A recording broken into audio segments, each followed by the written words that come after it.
Sir నమస్కారం sir. నమస్తే. Sir Posani Krishna Murali గారు రీసెంట్‌గా అరెస్ట్ అయ్యారు. అయితే దానికి సంబంధించిన ఒక రిమాండ్ రిపోర్ట్ మనకు బయటకొచ్చింది సార్. ఆ రిమాండ్ రిపోర్ట్‌లో కొన్ని సంచలన విషయాలున్నాయని చెప్పేసి మొత్తం కూడా కథనాలు ప్రచారం అవుతున్నాయి. అంటే పోసాని సజ్జల్ని ఇరికించేశాడు. అంటే ఈయన ఇటువంటి కామెంట్స్ చేయడానికి పర్మిషన్ సజ్జలనే ఇచ్చాడు.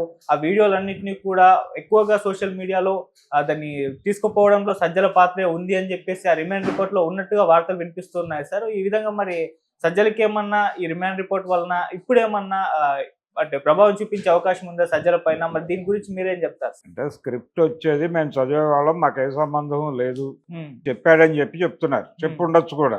ఓకే. ఆయన అండర్‌టేకింగ్ కూడా రాసిస్తాడు కావాలంటే. హ్మ్. ఎవరు? పోసాని. ఎందుకంటే ఆయన సరెండర్ మూడ్‌లో ఉన్నాడు. సరెండర్ మూడ్‌లో ఉన్నటువంటి వాటి మీదకి అంటే జగన్మోహన్ రెడ్డి గారు వారి సతీమణికి ఫోన్ చేయటం, అలాగే పొన్నవోలు సుధాకర్ రెడ్డి వచ్చి ఈ కేసుకు సంబంధించి ఆర్గ్యుమెంట్ వినిపించటం, ఇవి కూడా బహుశా పోసానికి ఇంటర్నల్‌గా ఇష్టం ఉండుండకపోవచ్చు.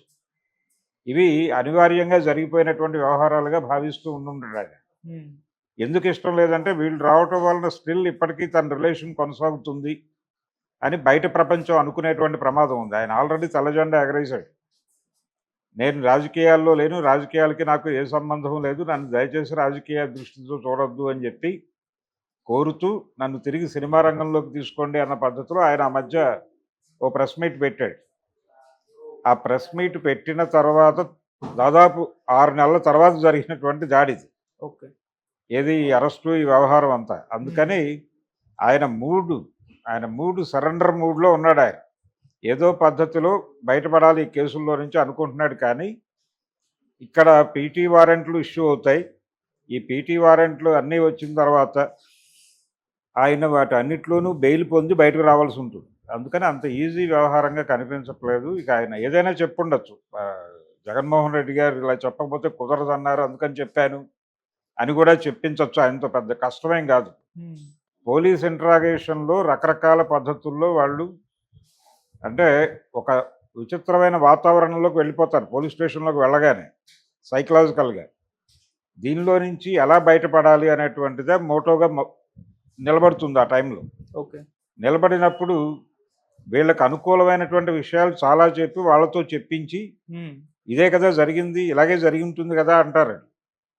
వాళ్ళు చెప్పరు.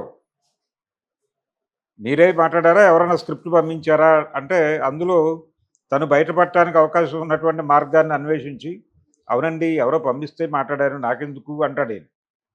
ఓకే, బయట నుంచి వచ్చిన స్క్రిప్టులకి నేను మాట్లాడాను తప్ప నాకేం తెలియదు అని పక్కన ఒక వాక్యం రాసుకుంటారు. హ్మ్. ఎవరు పంపించారు వాళ్ళు ఆ స్క్రిప్ట్లు? సజ్జల రామకృష్ణారెడ్డి గారేనా అంటారు. అంటాడు ఆయన. వెంటనే సజ్జల రామకృష్ణారెడ్డి పంపించినటువంటి స్క్రిప్టులనే నేను చదివేవాడిని. వీటిని ఎవరు ప్రమోట్ చేసేవారు?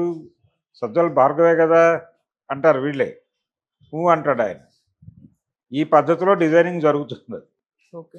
సో వీళ్ళు స్టేషన్లో ఆయన్ని విచారించిన సందర్భంగా వెల్లడైనటువంటి విషయాలన్నింటినీ వాళ్ళు దానిలో నమోదు చేశారు. వీటి ఆధారంగా సజ్జల భార్గవ్ మీద కావచ్చు, సజ్జల రామకృష్ణారెడ్డి గారి మీద కూడా కేసు పెట్టుకోవచ్చు, తప్పేం లేదు దానిలో. ఇవే కాదు, ఇంకా 100 కేసులు పెట్టుకోవచ్చు కావాలంటే. అసలు టోటల్ వైఎస్ఆర్సీపీలో జగన్మోహన్ రెడ్డి నుంచి మొదలు పెడితే కింది స్థాయి కార్యకర్త వరకు కేసులు పెట్టుకోవచ్చు. ఇక్కడ వాళ్ళు మాట్లాడినటువంటి అభ్యంతరకరమైనటువంటి ఆ భాష మీద మాత్రమే కాన్సన్ట్రేట్ చేసి మీరు ఇలా అబ్యూజ్డ్ లాంగ్వేజ్ వాడారు, అందువలన మీకు బుద్ధి చెప్పడం కోసం మేము అరెస్ట్ చేస్తున్నాం అంటే ఒక పద్ధతి. కానీ ఇది అలా కనిపించట్లా. వీళ్ళు రకరకాల ఏరియాల్లో కేసులు పెట్టి వీళ్ళని వేధించే ప్రోగ్రాం మొదలుపెట్టారు. వీళ్ళ నోట్లోంచి వీళ్ళకి కావలసినటువంటి మాటలు రప్పించడం కోసం టెర్రరైజ్ చేస్తున్నారు. సరెండర్ చేసుకునే మోటోలో కనిపిస్తున్నారు. అంటే కక్ష సాధింపు అనేది ప్రోగ్రాం ఉంది దీనిలో. వీళ్ళకి కేవలం వాళ్ళు ఏదో లాంగ్వేజ్, ఒక ఫిల్తీ లాంగ్వేజ్ వాడారు కాబట్టి వాళ్ళకి బుద్ధి చెప్పాలని కాదు. అంటే వీళ్ళు కూడా ఆమోదిస్తున్నారు ఆ భాష మాట్లాడటాన్ని. ఎందుకంటే వాళ్ళు మాట్లాడారు ఆ భాష. ఎవరు మాట్లాడారు? ఇప్పుడు స్పీకర్గా కూర్చున్నటువంటి అయ్యన్న పాత్రుడు గారు మాట్లాడిన భాష తక్కువ భాష ఏం కాదు. వారిని కూడా జైల్లో పెట్టి ఈ లెవెల్లో 28 పోలీస్ స్టేషన్లలో కేసులు పెట్టి విచారించదగ్గ లెవెల్లో ఆయన మాట్లాడారు. వారు మాత్రమే కాదు చాలామంది ప్రసంగించారు ఈ పద్ధతిలో. అంటే భాష ఒక జనరలైజ్ అయిపోయినటువంటి స్థాయికి చేరుకుంది. హ్మ్. వాళ్ళు మాట్లాడుతున్నారు కాబట్టి మేము మాట్లాడేమనేది ఎక్స్‌క్యూజ్ కాదు. ఎందుకు ఎక్స్‌క్యూజ్ కాదంటే, ఆ పద్ధతిలో చూస్తే ఈయన మాట్లాడిన దానిలో కూడా బూతులు తక్కువే ఉన్నాయి ఓసారి. హ్మ్. ఓసారి పవన్ కళ్యాణ్ ఏదో అన్నాడని కదా గొడవ. ఆయన ఏమన్నాడు? దొంగలు అసలే మెసలే ధూర్తలోకంలో అన్నాడు. అది నాది కాదు శ్రీశ్రీ గారిది అంటాడు ఆయన. పవన్ కళ్యాణ్ లాంటి అనే ఒక్క మాట మాత్రమే నేను జోడించాను. మిగిలినది ఏది నాది కాదు అంటాడు. ఏం చేస్తారు వీళ్ళు? అందుకని బూతులు వాడటము అనేది ఒక సంస్కారంగా అన్ని పార్టీలు చేసినాయి. తెలుగుదేశము చేసింది, పవన్ కళ్యాణ్ చేశాడు. వేదిక మీద నుంచే ఆయన చెప్పు తీసి ప్రదర్శిస్తూ ఆయన వాడిన భాష తక్కువ భాష ఏం కాదు కదా. గొడ్లోడు తీసి రోడ్ల మీద పరిగెట్టించి కొడతాను అనే లెవెల్లో మాట్లాడాడు కదా ఆయన. ఆయన మాట్లాడాడు, అయ్యన్న పాత్రుడు గారు మాట్లాడాడు. ఇప్పుడు ఆయన గౌరవనీయమైనటువంటి స్పీకర్ స్థానంలో ఉన్నాడు.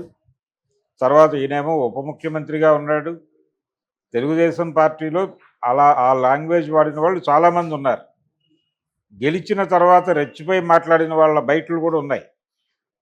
ఇవన్నీ పట్టుకుని కేసులు పెడితే ఏమైపోతారు? అందుకని మీరు కల్చర్ నేర్పాలనుకుంటే ఒకే కేసు పెట్టండి. మీరు ఈ రకమైనటువంటి భాష వాడారు అంటే పార్లమెంటరీ లాంగ్వేజ్ అనేటువంటి ఒక గౌరవప్రదమైనటువంటి భాషను అగౌరవపరిచారు, అందుకని మీ మీద కేసు పెడుతున్నాం అని ఒక కేసు పెట్టి దాని మీద సిన్సియర్గా దర్యాప్తు జరిపిస్తే అది మీకు వాళ్ళు వాడినటువంటి పదజాలం మీద మీకు ఉన్నటువంటి అభ్యంతరాన్ని తెలియజేస్తుంది ప్రపంచానికి. హ్మ్. ఒక కల్చర్ని మీరు కరెక్ట్ చేయదలుచుకున్నారు అనే విషయం అర్థమవుతుంది. అదే సమయంలో తమ పార్టీ నుంచి కూడా ఇలాంటి భాష వాడిన వాళ్ళకి హెచ్చరిక కలిగిస్తూ వాళ్ళ మీద కూడా కేసులు పెట్టండి. అవి కూడా అవైలబుల్గానే ఉన్నాయి కదా ఇంటర్నెట్లో. అయ్యన్న పాత్రుడు గారు వాడిన భాష అవైలబుల్గానే ఉంది కదా. అవును. వాళ్ళ మీద కూడా కేసులు పెట్టేస్తే అక్కడికి సమన్యాయం జరిగినట్టుగా ఒక కల్చర్ని ప్రమోట్ చేస్తున్న గొప్ప పార్టీగా తెలుగుదేశం పార్టీ చరిత్రలో నిలబడిపోతుంది. అలా కాకుండా మేము వీళ్ళు వాడినటువంటి భాష అంటే అరెస్టులు కక్ష సాధింపు అంటే అరెస్టులు కక్ష సాధింపు కాదు. అవి వాళ్ళు వాడినటువంటి భాషకి అలాగే వాళ్ళు పర్సనల్ లెవెల్లో వెళ్ళిపోయారు. పర్సనల్ లెవెల్లో వెళ్ళారు, అందుకని కేసులు పెడుతున్నాం అంటున్నారు. వెళ్ళారు, పర్సనల్ లెవెల్లో వెళ్ళిన మాట వాస్తవమే. వీళ్ళు పర్సనల్ లెవెల్లో వెళ్ళారు. వీళ్ళు కూడా పర్సనల్ లెవెల్లోకి వెళ్ళారు అని చెప్పడానికి వైఎస్ భారతి గారి మీద కూడా కామెంట్స్ చేశారు వీళ్ళు ఇటు నుంచి. అవి కూడా ఉన్నాయి లైవ్లోనే. హ్మ్. మరి మీరు వెళ్ళారు కదా పర్సనల్ లెవెల్కి. ఆ పర్సనల్ లెవెల్లో మీరు స్కిట్లు కూడా చేశారు. స్కిట్లు చేశారు, మీ వందిమాగదులు సినిమాలు తీశారు. మరి వాళ్ళందరినీ ఎందుకు ఎక్స్క్యూజ్ చేస్తున్నారు మీరు? మీరు ఒక కల్చర్ని ప్రమోట్ చేయాలనుకుంటే. అందుకని ఇవన్నీ పిచ్చి మాటలు. ఇది ప్యూర్ కక్ష సాధింపు ప్రోగ్రామే. అందులో భాగంగానే ఒక్కొక్కడి మీద 7-8 కేసులు పెట్టేస్తున్నారు. మీ చావు మీరు చావండి అంటున్నారు. హ్మ్. ఇప్పుడు వంగవీటి రంగా గారి మరణానంతరం జరిగినటువంటి ఆ విధ్వంసానికి సంబంధించి అనేక మంది మీద కేసులు పెట్టారు. ఆ తర్వాత ఎప్పుడో చెన్నారెడ్డి గారి ప్రభుత్వం వచ్చిన తర్వాత ఆ కేసులన్నీ రద్దు చేశారు. అలా రేపు వీళ్ళ ప్రభుత్వం వచ్చాక ఈ కేసులన్నీ రద్దు చేయొచ్చు, కొత్త కేసులు పెట్టచ్చు. అలాగే వాళ్ళ ప్రభుత్వం వచ్చాక ఆ కేసులు రద్దు చేయొచ్చు. కాబట్టి ఇలా మేము 7-8 స్టేషన్స్లో కేసులు పెడతాం. అన్ని కంటెంట్ ఒకటే. ఇదే లాంగ్వేజ్కి ఆయన పవన్ కళ్యాణ్ని తిట్టిన మాటకే 7-8 స్టేషన్స్లో కేసులు నమోదవుతాయి. హ్మ్.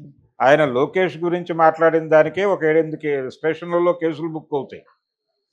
ఏమైపోవాలి వీళ్ళ జీవితం? వాటి చుట్టూ 4 కోర్టుల్లో వాయిదాలకు జరగడంతో జీవితం అయిపోతుంది. అందుకని అలా హెరాస్మెంట్ ప్రోగ్రాంలో భాగంగానే కేసులు పెడుతున్నారు. సజ్జల రామకృష్ణారెడ్డి మీద పెట్టుకోవచ్చు, భార్గవ మీద పెట్టుకోవచ్చు. ఆల్రెడీ ఇవి బయటకు వచ్చేసిన పేర్లే. వీటికంటే ముందు ఉన్నటువంటి జాబితా ఒకటి ఉంది. ఆ జాబితా ప్రకారం ఎవరెవరు పెడతారు అనేది చూద్దాం. హ్మ్. ఇది కక్ష సాధింపు కార్యక్రమం అనేది ప్రజలలోకి ఇంకితే దీని తాలూకా నెగిటివ్ ఇంపాక్ట్ ఖచ్చితంగా ఉంటుంది. జనం మాట్లాడుతున్నారు ఆల్రెడీ. ఈ అరెస్టులు చేయటం కోసం కాదు కదా మేము అధికారం ఇచ్చింది నీకు. నువ్వేదో మంచి పరిపాలన అందిస్తావని ఇచ్చాం. వాళ్ళేదో మిమ్మల్ని తిట్టారని మీరు అధికారంలోకి వచ్చి వాళ్ళందరినీ ఏదో చేస్తారని ఆ ప్రోగ్రాం మాకు లేదు. మీకుందేమో మాకు తెలియదు. మీరు ఎన్నికల మేనిఫెస్టోలో ఇదే చెప్పి ఉండాల్సింది. ఏది అధికారంలోకి వచ్చి వైఎస్ఆర్సీపీ తోలు తీస్తాం అని చెప్పి మీరు